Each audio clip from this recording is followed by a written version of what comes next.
Day. Hi, everybody. I want to give a huge shout out to my boys at the Alliance for Youth Action, Dakota and Amit, for making me some really cute swag. You'll see another t shirt next week. I absolutely love it, and I think that this is going to be my logo going forward. So, would love for you to weigh in. Um, Welcome to PoliticAL Update. It is May 9th, 2025. Already May. Crazy. Happy early Mother's Day to all of you out there.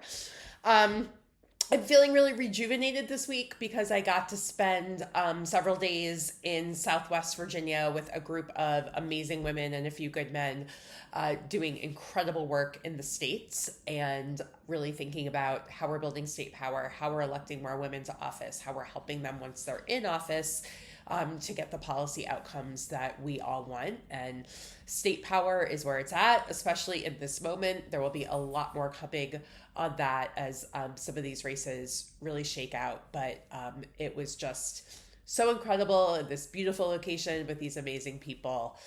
So I'm feeling good.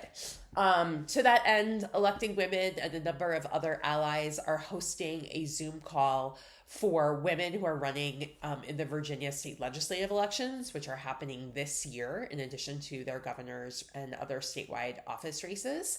I will put the link in the notes. But if you want more women in office, we must be giving in primaries. That is a giant takeaway from doing this work last cycle. And this is an opportunity to help some women get through primaries and also help support women who are running in races that will also be competitive in November that we need to in order to continue to have that check on Governor Youngkin and be able to show the whole world that the Democratic Party is not dead and that we can be building back power in the states. All eyes will be on Virginia. So a lot more coming about that. Okay, our big news for the week. Allison Riggs won her state Supreme Court race in North Carolina officially. She won it shortly after Election Day, and there had been 6 months of terrible legal maneuverings from Republicans. We know that had they prevailed here, they would have tried this strategy everywhere of trying to throw votes out after they were cast and of all kinds of crazy legal theories to not certify an election. So I had the opportunity to meet Justice Riggs several weeks ago, and she was completely optimistic about being able to win, especially once the federal courts got involved. And she was just worried it was going to take months and months and months. So thrilled that she can now go back to her day job of being amazing.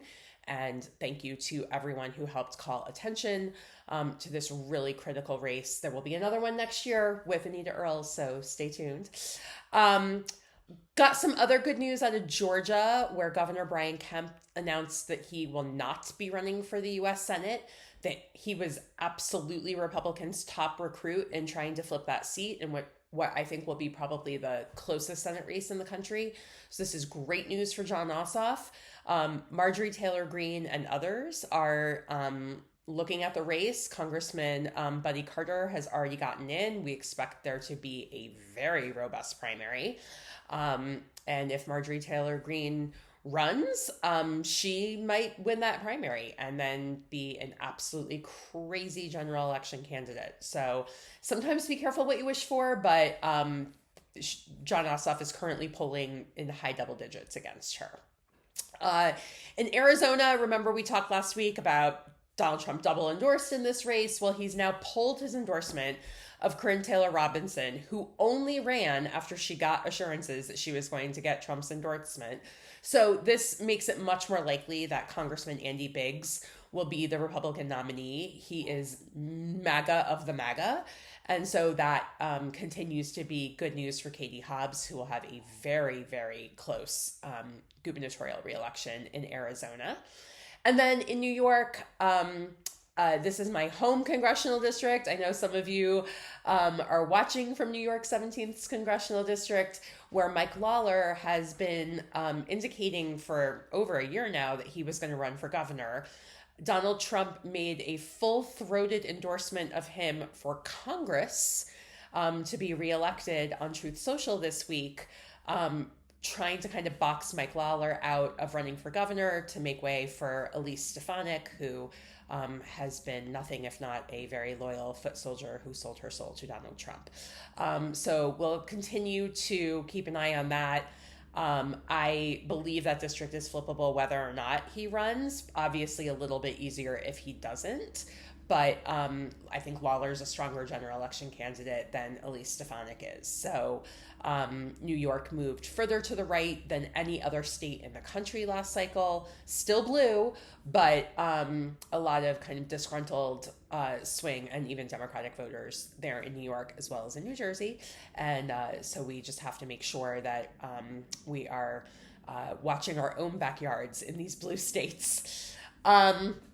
Other news this week, we have a new pope.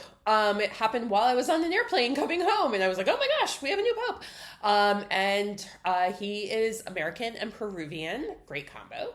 I love all of the jokes about, does he like Chicago-style pizza? And obviously, I don't expect any pope to be amazing on things like women's rights and reproductive rights and LGBTQ issues, but Pope Leo has expressed some support, huge support for immigrants and how we treat immigrants and welcoming everyone and loving everyone, has thrown some shade at both J.D. Vance and Donald Trump. And so I just hope that the Catholic Church continues down the path that Pope Francis set forward.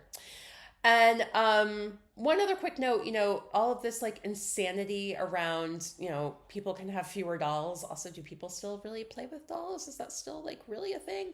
My son is very worried about the incoming tariffs on the new Nintendo Switch 2. But the crazy things Donald Trump is saying and our ability to push back and magnify that is really working. And we're not even really feeling the effects of these tariffs yet. So keep posting on your social media channels. You never know which friends are going to see it. Keep talking about this insanity when he ran and was theoretically elected to be lowering prices and is now raising prices and telling everyone it's okay. And kind of having this anti-materialism talking point while he is adding 24 karat gold all over the Oval Office. I mean, the hypocrisy is just unbelievable. And what we're doing to raise those issues really seems to be resonating as Trump's poll numbers continue to drop. So keep it up, and we'll talk next week. Thanks so much.